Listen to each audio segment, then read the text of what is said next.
देव ऋषि Narad return, देव ऋषि नारद उसी समय पर चलते, देव ऋषि नारद उसी समय चले। और देव ऋषि नारद जब चले तो भगवान विष्णु ने सोच लिया कि इसको अहंकार आ गया और इसका अहंकार तोड़ना जरूरी है। और एक बात याद रखिए, जिस चीज का मनुष्य को सबसे ज्यादा अभिमान होगा, सबसे पहले वही आपके पास से जाएगा। वही काया का अभिमान करोगे तो काया चली जाएगी, माया का अभिमान करोगे तो अरे बोलो तो माया चली जाएगी। क्यों अभिमान करोगे?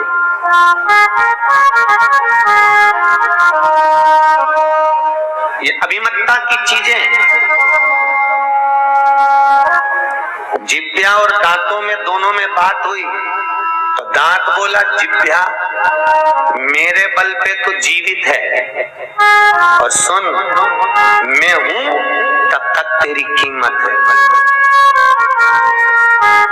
मैं हूं तब तक तेरी कीमत है।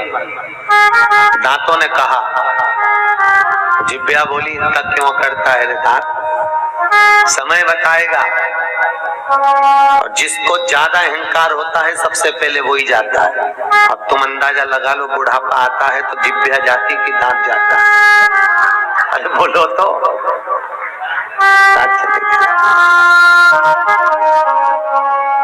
कितना अहंकार था, हर चीज को काट लूंगा, खा लूंगा, खा लूंगा, इतना अभिमान, इतना अभिमान गया।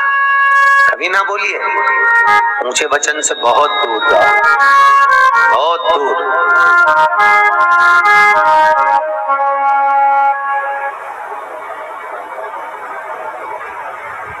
हम बहुओं से कई बार कहते हैं, बेटाओं भाभियों, जितनी बहुएं हैं उनसे निवेदन है, कभी ये ना सोचे कि काया का अभिमान कर कर ये विचार ना करा जाए कि हम घर में 24 घंटे लगे रहे, कभी ना सोचिए। और माताओं से भी निवेदन है, कभी यह विचार ना करें कि हमारी हम बेटे की पत्नी लेकर आए हैं तो इससे सर्वाधिक कार्य कराया जाए।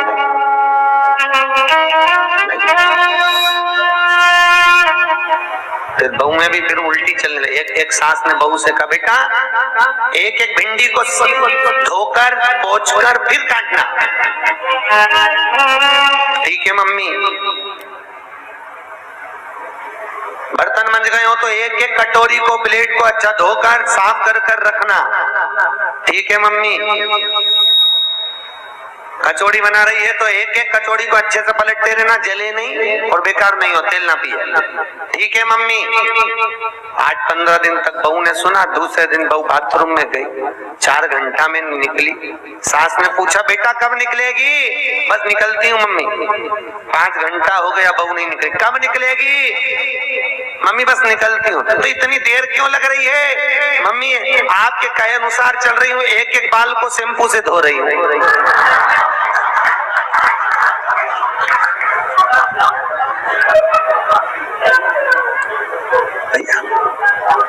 तुम्ही ने कहा था कि भिंडी साफ कर, एक एक कचौड़ी को पलटना, एक एक कटोरी को धो के रखना, और फिर वो एक एक बाल धोए तो कैसा लगेगा? विचार करिए भैया। शास्त्र कहता है समय की अवधि में मिनट निकालना बंद कर दो। जैसा जैसा अवस्था बढ़ती जाए, बुढ़ापे का परम आभूषण, बुढ़ापे में क्या आपके पास हो कि आपकी बहू भी आपको पूछे, बुढ़ापे में क्या आपके पास में हो कि आपका बेटा भी आपको पूछे, बुढ़ापे में क्या आपके पास में हो कि आपका पड़ोसी भी आपको पूछे, बुढ़ापे में क्या आपके पास हो कि आपके रिश्तेदार भी आपको पूछे। बुढ़ापे का परम आभूषण क्या होता है? बुढ़ापे का आभूषण धन और दौलत नहीं होता, बुढ़ापे का आभूषण मौन होता है। जितने चुप रहोगे उतने पूजे जाओगे। दिन भर बड़बड़ करोगे तो लोग सोचेंगे ये तो बड़बड़ाता रहे, बड़े बड़े बड़े बड़े। कौन पूछेगा?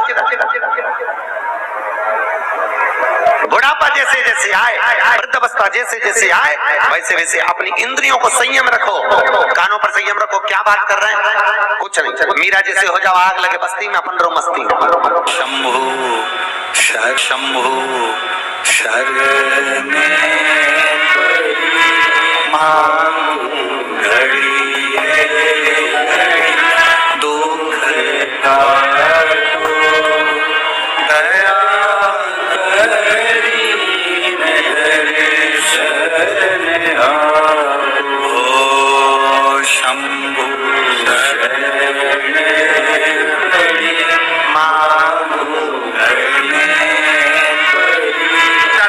जा रहे हो तो किसी शंकर जी के मंदिर के सामने से निकल कर चले जाओ, भले लोटा भर चल चढ़ाओ चाहे मत चढ़ाओ, मंदिर के सामने से निकल कर चले जाओ, मंदिर में अंदर जाओ चाहे मत जाओ, बाहर से स्माइल देते हुए चले जाओ। ये भी नहीं कर सकते तो शिखर देख लो 2 मिनट के लिए, वो भी नहीं बन सकता तो हर हर, और अगर गाड़ी पकड़े पकड़े हर हर महादेव भी नहीं बने तो मुख से श्री शिवाय नमस्तुभ्यम इतना बोलते बोलते भी, और अगर वो भी नहीं बोल सकते तो बस थोड़ा सा स्माइल दो पढ़ लो।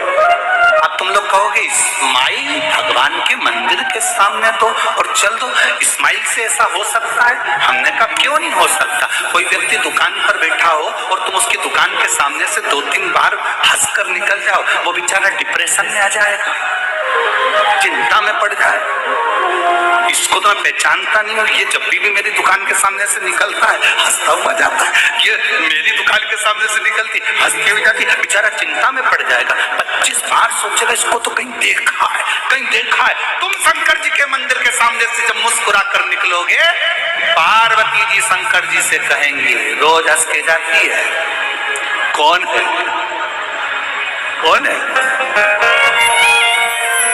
स्माइल देकर जाती है। शिव जी कहेंगे भक्त है, शिव पुराण की कथा सुन ली बावरी ने भी, और इतनी इससे कुछ नहीं बनता तो शंकर के मंदिर के सामने से मुस्कुरा कर निकलती है। क्या इसकी जिंदगी में दुख नहीं है? पार्वती बहुत दुखी है, पर इसने कथा में सुना है कि अपने बाप के पास जाना तो चेहरे पर स्माइल रख कर जाना, बाप को नहीं मालूम पड़ना चाहिए कि दुख क्या। पिता फिर भी दुख करता है, पिता फिर भी दुख करेगा, जान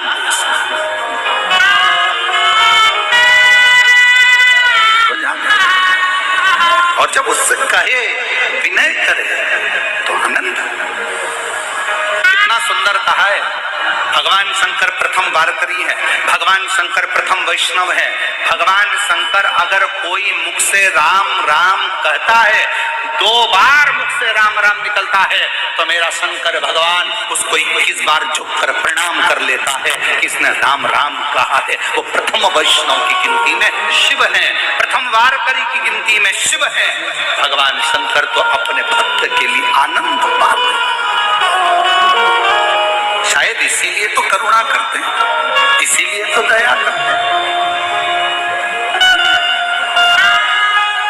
और जब वो करुणा करे, जब वो कृपा करे, शिव कथा करे, ये भगवान शंकर का संवाद करा, भंवरे का रूप रख लिया, भंवरे का, और उसके चरण की रज मिल जाए, इससे बढ़कर सुख क्या हो सकता। भागवत किस किसने सुनी है? हाथ उठाओ जरा, जिन्होंने श्रीमद् भागवत सुनी है सबने? रख।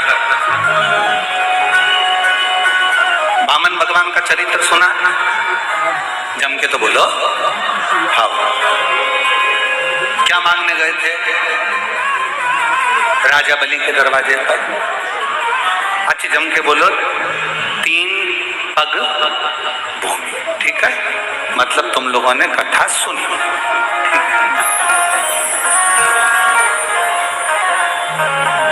राजन भिक्षाम देहि,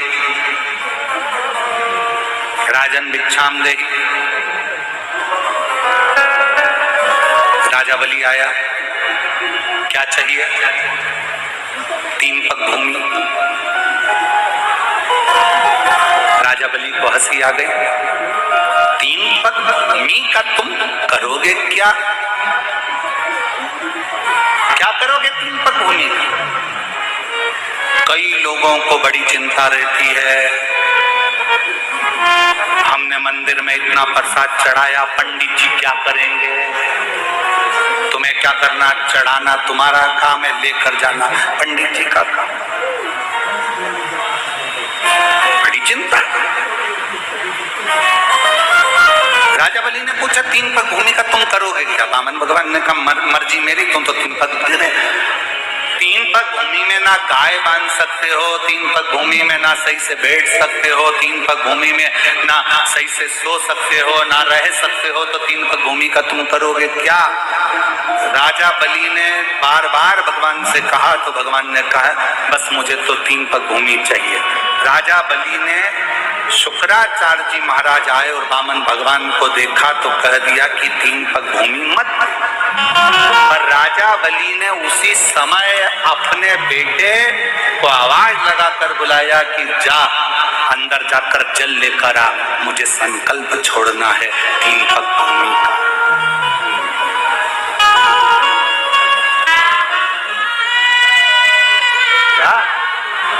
जल लेकर आ, मुझे संकल्प छोड़ना 3 पग भूमि का। बेटा जाने लगा तो शुक्राचार्य जी ने कहा 1 पग भूमि भी मत दो। बेटा नहीं, वापिस आ गया, नहीं जाता। पिताजी ने कहा तू मेरी औलाद है, तू मेरा बेटा है, जा, मुझे संकल्प छोड़ना है 3 पग भूमि का, लेकर आ। बेटा नहीं गया, पानी नहीं लाया।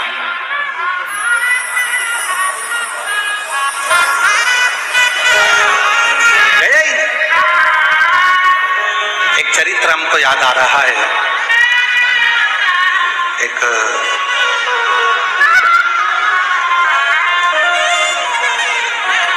हैदराबाद का एक चरित्र है, बड़ा पुराना समय का है, जब हम लोग शमशेरगंज गौशाला में कथा करने के लिए बहुत पहले गए थे। उस समय की एक परिवार के यहाँ मिलना हुआ और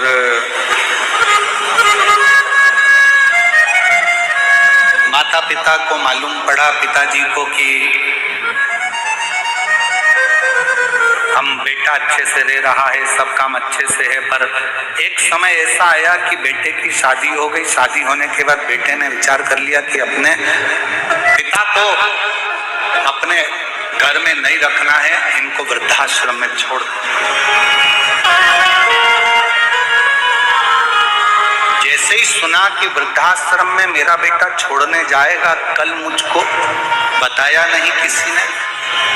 इतने में तो रात को बेटे का हाथ पकड़ा बाप ने और अनाथालय ले गए और बेटे को अनाथालय में ले जाकर कहा साहब इसको जमा कर लीजिए, ये मेरा बेटा नहीं है, रोड पे से मिल गया था, मैंने इसको पाल पोस के बड़ा कर लिया था।